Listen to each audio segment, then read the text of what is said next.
The night air.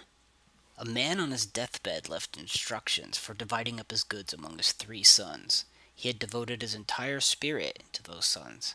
They stood like cypress trees around him, quiet and strong. He told the town judge, "Whichever of my sons is laziest, give him all the inheritance." Then he died, and the judge turned to the 3. "Each of you must give some account of your laziness, so I can understand just how you are lazy." Mystics are experts in laziness. They rely on it because they continuously see God working all around them. The harvest keeps coming in, yet they never even did the plowing. Come on, say something about the ways you are lazy. Every spoken word is a covering for the inner self. A little curtain flick no wider than a slice of roast meat can reveal hundreds of exploding suns. Even if what is being said is trivial and wrong, the listener hears the source. One breeze comes from across the garden, another from across the ash heap. Think how different the voices of the fox and the lion and what they tell you. Hearing someone is lifting the lid off the cooking pot.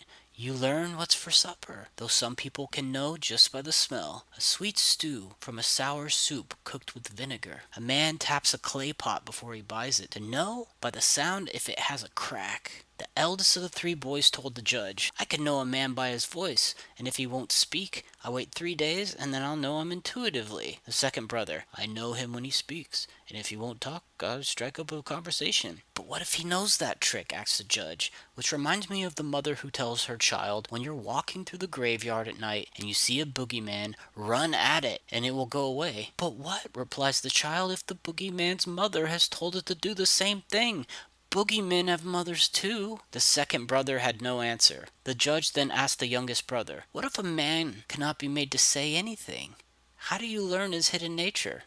"I sit in front of him in silence, and set up a ladder made of patience. And if in his presence a language from beyond joy and beyond grief begins to pour from my chest, I know that his soul is as deep and bright as the star Canopus rising over Yemen. And so when I start speaking a powerful right arm of words sweeping down, I know him from what I say, and how I say it, because there's a window open between us, mixing the night air of our beings." The youngest was obviously the laziest. He won.